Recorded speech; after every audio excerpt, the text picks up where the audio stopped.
سلام دوستان، به چنل موتور هوندا خیلی خوش اومدید. دوستان خیلی تو کامنت من دیده بودم که درخواست کرده بودید چطوری ترمز موتورمون رو دیسکی کنیم. اگه تو هم تو این سوال توی ذهنته یا میخواید بدونید چطوری باید ترمز دیسکی بشه، تا آخر ویدیو با من همراه باش تا کامل برات توضیح بدم.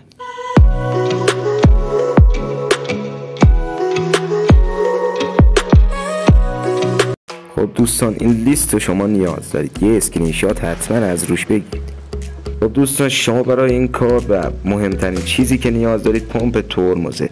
دوستان دو تا ترمز مثل حالت ترمزهای ماشین شما نیاز دارید که دوتاش برخورد کنه به دیسک. وقتی درگیر دیسک بشه اون دوتا لنت تایر نگه داشته میشه و ترمز دیسکی میشه به اصطلاح. شما باید حتما یه دونه از اینا خریداری کنید و روی موتورتون نصب کنید. خب دوستان، مورد دوم میشه کمک های دیسکی. دوستان اون پمپی که دیدید باید یه جوری نگه داشته بشه، یه جوری نصب بشه. شما به کمک نیاز دارید که جای پیچ داشته باشه که اون پمپ روش نصب بشه. حالا بعضی خود کمک رو عوض میکنن، بعضی ها میان این پایینی که کمک داخلش قرار میگیره رو عوض میکنن. این هم شما عوض کنه کافیه. مورد سوم دوستان میشه توپی دیسکی.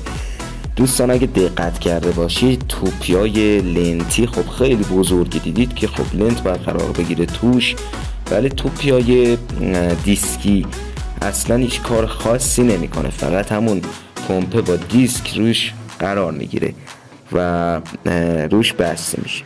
شما حتما باید توپیتون هم عوض کنید که دیسک و پمپش روش قرار بگیره. مورد پنجم دوستان سیم پره هستش. بهتون گفتم که خب توپی کوچیک‌تر میشه که دیسک و پمپش روش قرار بگیره. سیم پره هم خب دیگه قاعدتا اونا نمیخوره، باید بزرگ بشه. شما باید سیم پره هاتون هم عوض کنید و دیسکیشون کنید. برید سیم پره مخصوص دیسکی بخرید و بندازید روی موتورتون تا ترمزتون دیسکی بشه. خب دوستان، مورد پنجم دنده کیلومتر هستش. دوستان این دنده کیلومتر سیم ترمز جلو میاد داخلش قرار میگیره. برای ترمزهای توپی دوستان این سیم داخل میخوره و نشون میده سرعت موتورسیکلتون، ولی برای دیسکی ها بیرون توپی میخوره. گفتم که توپی هیچ کارایی اینجا نداره. شما باید دنده کیلومترتون هم عوض کنید چون کاملا فرق.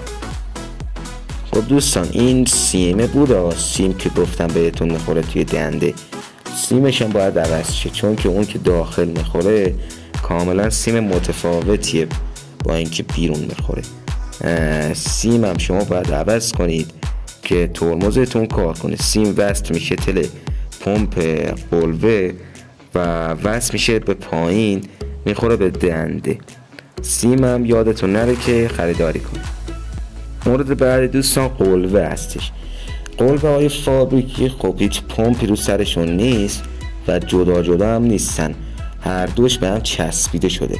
شما باید یه قلوه خریداری کنید که دو تیکه باشه، گوشواره و قلوه از هم جدا باشه و سمت ترمزش هم باید پمپ دار بخرید که روغن ترمز رو داخلش قرار بدید. خب دوستان مورد آخرم میشه روغن ترمز. دوستان روغن ترمز شما باید همون قلوه‌ای که بهتون گفتم خریداری کنید اونجا بریزید. روغن ترمز هم حتما زرد خریداری کنید و بریزید چون قطعه‌های بسیار حساس و ضعیفیه. اگه روغن اشتباه بریزید، آبی بریزید، ممکنه که خراب بشه. خب دوستان ویدیو به پایان رسید. لطفا اگه خوشتون اومد لایک کنید. از این سبک ویدیو هم خوشتون میاد چنل رو سابسکرایب کنید. دوستان ترمز عقبم سوال کرده بودید که چطوری دیسکی کنیم. تقریبا به همین شکله، ولی ترمز عقب رو نباید دیسکی کنیم، باید هم لنتی باشه چون که ترمز عقب خیلی بیشتر از ترمز جلو استفاده میشه. شرکت ها هم این کارو نمیکنن. مرسی، ممنون.